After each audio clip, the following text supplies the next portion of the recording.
Minute sir, আপনার কাছে পেশেন্টের কন্ডিশন সম্বন্ধে জানতে চাইব।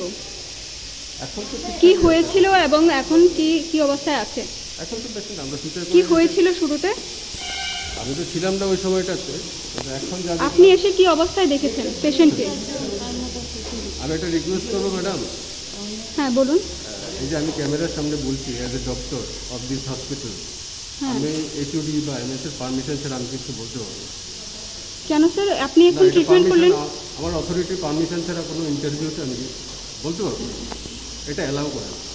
একটা পেশেন্ট সম্বন্ধে জানতে চাওয়াটাও একটা মানে পারমিশন লাগে, মানে পেশেন্ট সম্বন্ধে তো জানতেও চাওয়া যাবে না। আমার কাজ যেটা ছিল পেশেন্টকে ঠিক করা, আমি করে দিয়েছি।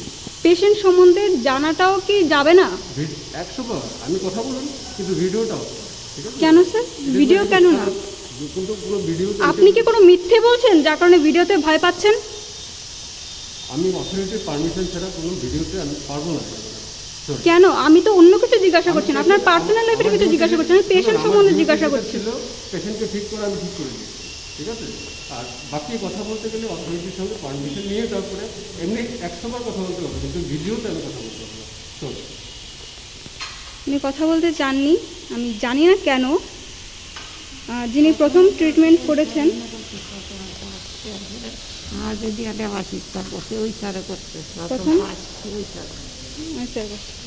প্রথম যে স্যার করছে এই স্যার যে সোয়াটার পরে যে বসে রয়েছে চেয়ারে, উনি তো না? উনি প্রথম করছে। কি হয়েছে প্রথম আপনার সাথে?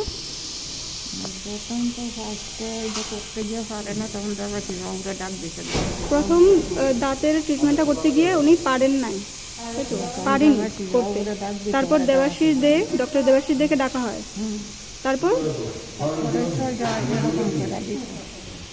তারপর দেবাশিস দে মুখের ভেতরে এই অবস্থা করেছে, কেটে পুরো মুখটা 12টা বাজিয়ে দিল।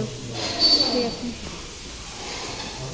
আমরা এখন প্রথম যে ট্রিটমেন্ট করেছেন ওনার সাথে একটু কথা বলবো। স্যার, আপনার নামটা একটু জানতে চাইবো প্রথম।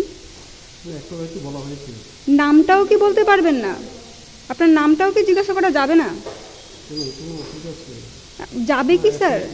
যাবে কি স্যার?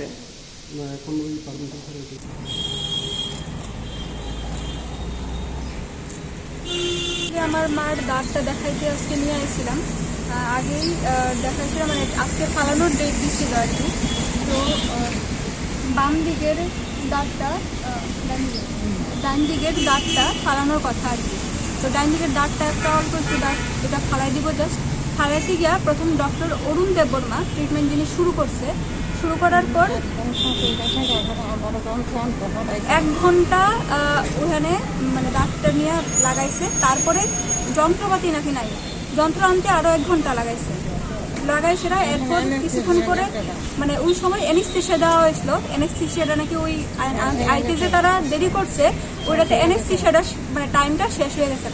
এরপরে আবার অ্যানেস্থেশিয়া দেওয়া হয়েছে, হ্যাঁ, পেশেন্টের। তারপর আমার মারে আর কি। তো মারে অ্যানেস্থেশিয়া দ্বিতীয়বার দেওয়ার পর এরপরে তো ডক্টর অরুণ দেববর্মা ডাক্তার খুললে সেটা আনতে পারতেছে না। তারপর ডক্টর দেবাশিস দে ওনারে ডাকা হয়েছে, উনি আইসেছিল আমার মার মানে ডাক্তারে যে ট্রিটমেন্ট করছে, যেমন হাতুড়ি ডাক্তার যেমন বিল্ডিং যেমন বানায়, স্যার আমার মার ডাক্তার সাথে এরকম করতেছে কন্টিনিউয়াসলি হাতুড়ি দেওয়া, মানে ওই মেডিকেলের সার্জিক্যাল ইনস্ট্রুমেন্টই ওই হাতুড়িটা দিয়ে আসলে আমার মার দাঁতে কন্টিনিউয়াসলি মানে বাইরে আসে না যখন, আর তারপরেও পারতেছে না, এমন জুড়ে ইনস্ট্রুমেন্টগুলি চালাইছে। হ্যাঁ, তারপর পুরো মানে ডান সাইডের দাঁতটা উঠানোর কথা পুরো মুখ কাটতে লাগছে, আর এমন ভাবেই কাটছে মানে বা সাইড সামনে পুরাই কাটতে লাগছে, পুরো মুখ কাটতে লাগছে। যখন এরপরও কিছু হইতেছে না, এরপর আমি যখন মানে এমনিতেই মারে আমার পাঠাই দিতে আসলো, হ্যাঁ, ট্রিটমেন্ট হয়ে গেছে গা কইয়া। তারপরে যখন আমি ইয়ে করছি মানে আমার তো প্রথম ঢুকতে দেওয়া হয়েছে না ভেতরে, মানে সিঙ্গেলই ট্রিটমেন্ট করতে চাইছিল। তারপর আমি যখন ভিতরে ঢুকলাম অনেকক্ষণ পরে আমার ডাকা হইলো যে ট্রিটমেন্ট হয়ে গেছে না, তখন আমি মার কাছে এসে মা লড়তে পারতেছে না, মা একটু হালকা একটু মুখে কইতাছে যে এরকম হয়েছে। তো আমি যখন ডক্টর দেবাশিস দেরে প্রথমেই নামটা শুনছি, হ্যাঁ, তাইরে ট্রিটমেন্টটা করছে, প্রথম আমি এটাই জানছি। তারপর তাইনের আমি ডাকাইছিলাম, হ্যাঁ, যে তাইনে তারপরে আমি পাক্কা আধা ঘন্টা 1 ঘন্টা তাইনের অপেক্ষা করছি, তাইনে আইসেই না, দেখা করতে পর্যন্ত আইসে না। তারপরে বাধ্য হইয়া সুপারিনটেন্ডেন্টের দেখা করতে গেছি, সেখানে MS এর সাথে আমার দেখা হয়েছে। MS এর সাথে দেখা হয়েছে, তাইনে কইছে HOD-র সাথে দেখা করতে। HOD-র সাথে দেখা করে সেরা এরপর তাইনে কইছে যে কী হয়েছে, কী আসির বিষয়। তাইনের কইলাম, তাইনে করে আসিরা আরেকজন ডাক্তারে বাকি ট্রিটমেন্টটা করার লেগা, মানে মোটামুটি কইতে গেলে একরকমের ধামাচাপা দেওয়ার লেগা বাকি ট্রিটমেন্ট করার নামে সেলাই জায়গাটা অনেকটা জায়গা কাটা গেছে, ওই জায়গাটা সেলাই করে সেটা আপাতত মাঠে ছাড়া দেওয়া হয়েছে। তারপর আমি যখন এই জিনিসটার ভিডিও করতে যাই, তখন তারা বলছে না এটা ভিডিও হইতো না, আমার কন্ট্রোভার্সি যাইতে থাকা এরাইয়া, এবং কি ডক্টর দেবাশিস দে উনি কন্টিনিউয়াসলি আমার ইগনোর করতেছে, এমনকি আমি ডাকার পরেও হাইছে না, ওনারে অনেকবার ডাকার পরেও তিনি কোনো রেসপন্স করে না, ঠিক করে কথা কয় না, কিছু জানায় না। তাহলে বলছে না না এরকম কিছু করছি না। তারপর বলতেছে পেশেন্ট সুস্থ আছে, ডক্টর অরুণ দেববর্মা তাইনে কইতাছে পেশেন্ট ঠিক আছে, HOD-র সামনে তাইনে কইছে পেশেন্ট ঠিক আছে, HOD পর্যন্ত আইতেছে পেশেন্ট ঠিক নাই। আমি কন্টিনিউয়াসলি মানে দেখতেছি যে আমার মা ঠিক করে কথা বলতে পারতেছে না, উঠে বইতে পারতেছে না, হাঁটতে পারতেছে না, ওই কন্ডিশনে তখন আসছিল। তখন ওই সিচুয়েশনে ডক্টর অরুণ দেববর্মা HOD-রে কইছে যে আমার পেশেন্ট নাকি স্টেবল আছে। কোন পেশেন্টটা স্টেবল থাকতে পারে?